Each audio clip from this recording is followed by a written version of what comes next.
That's the caper. This is so good. You want to learn how to make vegan crab cakes. Now, I'm going to walk you through the process of what I do to recreate seafood using plant-based ingredients, and we're going to make a nice roasted red pepper cream sauce to go along with our crab cakes. So let's get into it. So we're going to start by making our cream sauce. You want to make this ahead of time so that all the flavors can settle in and marry a bit and get to know each other. Now we're going to start with some cashews. I'm using raw cashews. You can soak them, that's advised, but I didn't soak mine because I didn't have time. So what I'm gonna do is add these raw cashews in, and then I'm gonna add some warm water, which will help soften them so I can blend them easily. We're also gonna add in 2 roasted red bell peppers. Now, these roasted red bell peppers came out of a jar. If you wanna roast them yourself, have at it, honey. But for me, I'm doing a jar. Then I'm gonna take a few capers. Now, capers are very strong. This is really according to your taste. Let's start with 10. We might add more, we'll see. The roasted red pepper is also very juicy and watery, so you're gonna get a lot of liquid from that as well. But as you start blending, keep that water on reserve, and you can add it if you want to thin out your sauce, or depending on how thick you want it, you don't have to add any at all. And then we blend. So let me give this a try, see if I want to adjust anything. Maybe more capers, maybe some salt, maybe nothing. Ooh, I like the texture. Look at that. You want it to have the texture where it kind of coats the spoon, but it also drips. So let's give it a try. Wow, very sweet. I think I want a bit more of that caper taste, so I'm gonna add all these capers in. If you've ever seen my videos on sauce making, then you know that sauce making is something that you build over time. And you gotta taste it as you go along. So my roasted red bell pepper is a little sweet. I do like the sweetness, I like the taste of it, but I don't want it to be the dominant taste. And so I'm gonna add in some garlic, and then I'm gonna add in some of the caper juice. Hello.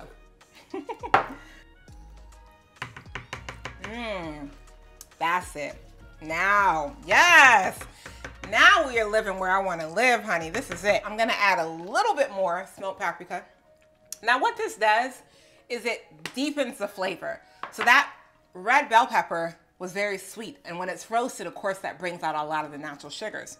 Now, smoked paprika is also red bell pepper. It's just smoked.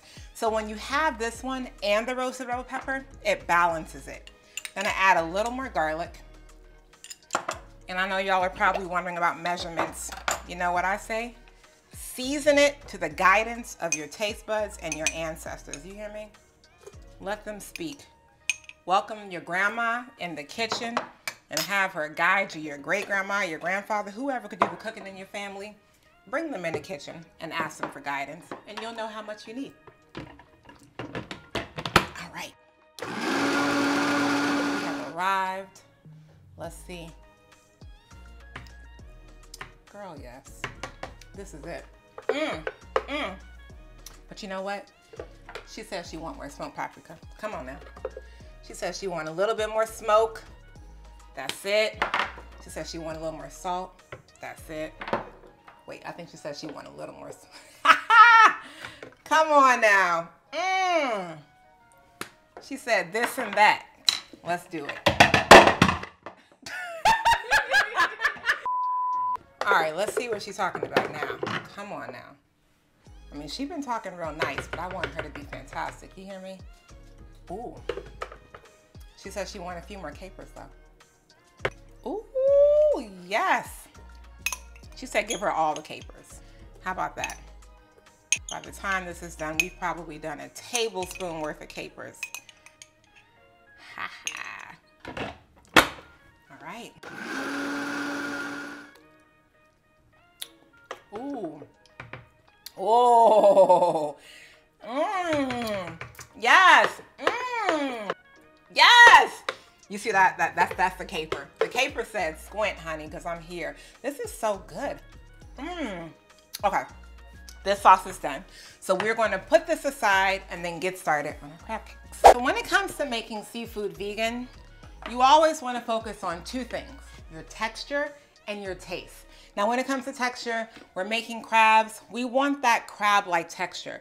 So we're going to be using hearts of palm, when you shred hearts of palm or you process them and break them down, they tend to come off looking like seafood. Look at this. You see how that shreds apart and it looks like crab and seafood? That's what you're getting at. So we're gonna put this in a food processor and we're going to break it down just a little bit. You don't want to process too much or else you'll run the risk of over processing it and ending up with mush. All right. So you want to make sure you're pulsing this, right? I only pulse this about 3 times to get this texture. So we're gonna add this to our mixing bowl. And then we're gonna process about 1 cup of chickpeas just to have some hold in this. And again, you just wanna pulse. We're looking for like chickpea crumbles, not hummus. So basically our crab is done, right? It's already processed. So now what we're gonna do is I'm just combining the chickpeas a little bit with some of the crab. Just a little bit. You don't want to over process. And if you notice, I'm using a fork, not a spoon, because the spoon tends to mash things together. I want this to still stay like individual pieces of meat. So I'm just using the tip of the fork.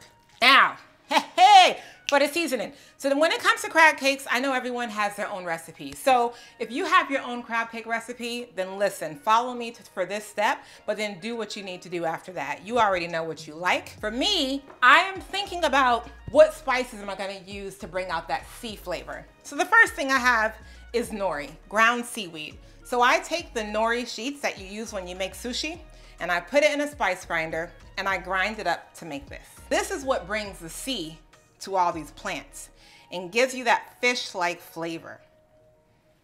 And then I'm also gonna add in some dulce. This is also a type of seaweed, bringing you more flavor.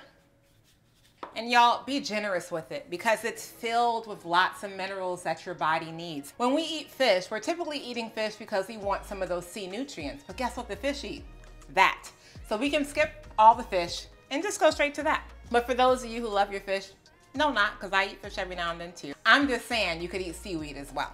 And then I'm gonna add in some Old Bay, because honey, what's a crab cake without Old Bay? Ooh, ooh, ooh.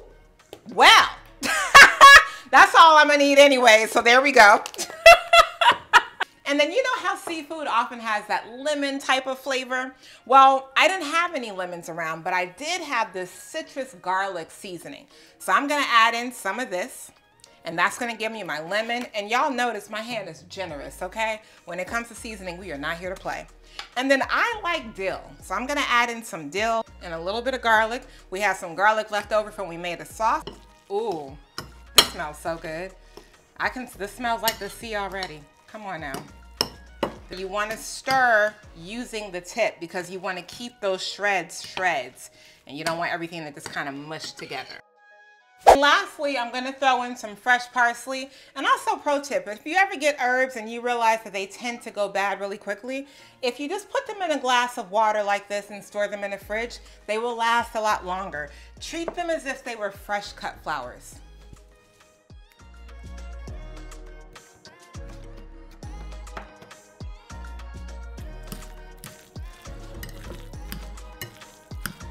Hey!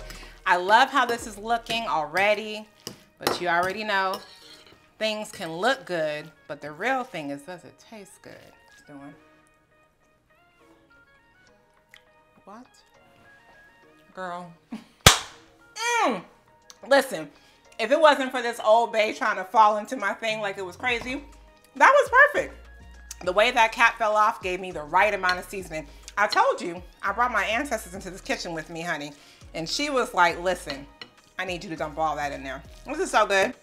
So I put a little oil on my hands, and what I'm gonna do is I'm gonna take a scoop of this and I'm gonna start to form some crab cakes.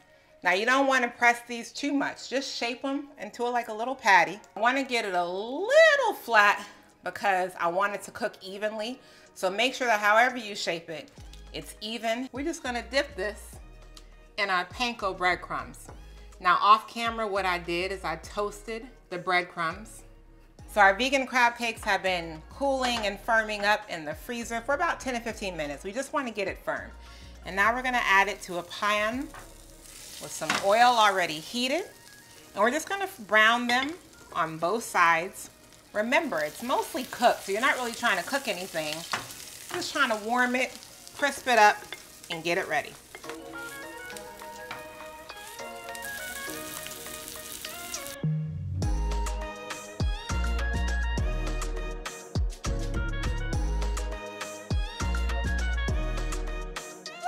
Y'all see how this thing looks just like crab? Listen, I'm so excited. And I want to shout out my friend, Sierra. I love you, boo. She's the one who was like, girl, can you remake some crab cakes? How about that? That's what I want to see on your YouTube channel. I said, okay, challenge accepted. Wow. Wow. Listen, flavor on top of flavor. You don't even need the sauce, really, because y'all saw how that Old Bay tried to play me. Everything is in here. This is so good. One more bite.